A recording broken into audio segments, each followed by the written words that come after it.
News ગુજરાતની team પોરબંદરના રાણાવાવ તાલુકામાં પહોંચી છે, જ્યાં પેટ્રોલ પંપ પર લાંબી કતારો લાગી છે. ખેડૂતો છે, સ્થાનિકો છે, ટ્રક ડ્રાઈવરો, રિક્ષા ચાલકો.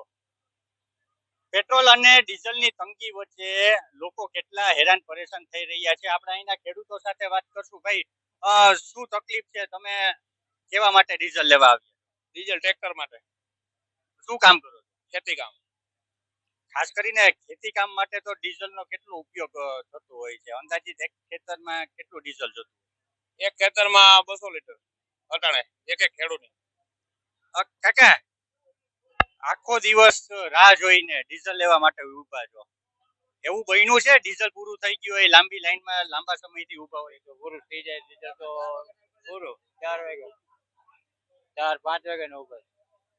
જી, આપણી સાથે હજી બીજા ખેડૂતો છે, તેમની સાથે વાત કરીએ.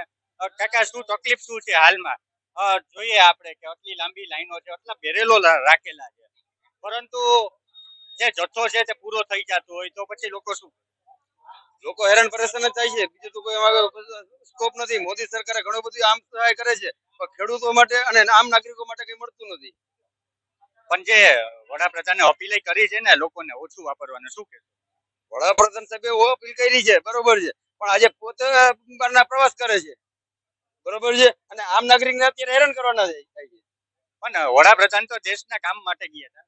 વડાપ્રધાન દેશના કામ માટે જાય છે, તો પબ્લિકના કામ માટે જાય છે, તો પબ્લિકને એટલી બધી હેરાનગતિ કેમ શેના માટે આપે છે? ચોક્કસથી આપણી સાથે બીજા મિત્રો અહીંયા છે. ભાઈ, હકીકતમાં જોઈએ તો સવારથી તમે અહીંયા છો, તો તમે અહીંયા આટલી લોકોની ભીડ જોવો છો, માથાકૂટ થાય? મારો વારો પેલા લ્યો, મારો વારો પેલા લ્યો, એવું બને છે? એવી તો માથાકૂટ ચાલુ જ છે ભાઈ એકબીજાના, કારણ કે સવારના ઉભા હોય જો બીજો કોઈક આવીને અહીંયા લઈ જાય એટલે માથાકૂટ તો થવાની જ છે. માથાકૂટ 100% થાય છે. પેટ્રોલ પંપો પર માથાકૂટ થાય, રાજનીતિની વાતો થાય છે, પરંતુ પેટ્રોલ અને ડીઝલની તંગી ક્યારે પૂર્ણ વિરામ લેશે તે જોવાનું રહ્યું. કેમેરામેન રવિ લાખાણી સાથે ઋષિ થાનકી, ન્યૂઝ ગુજરાત, પોરબંદર.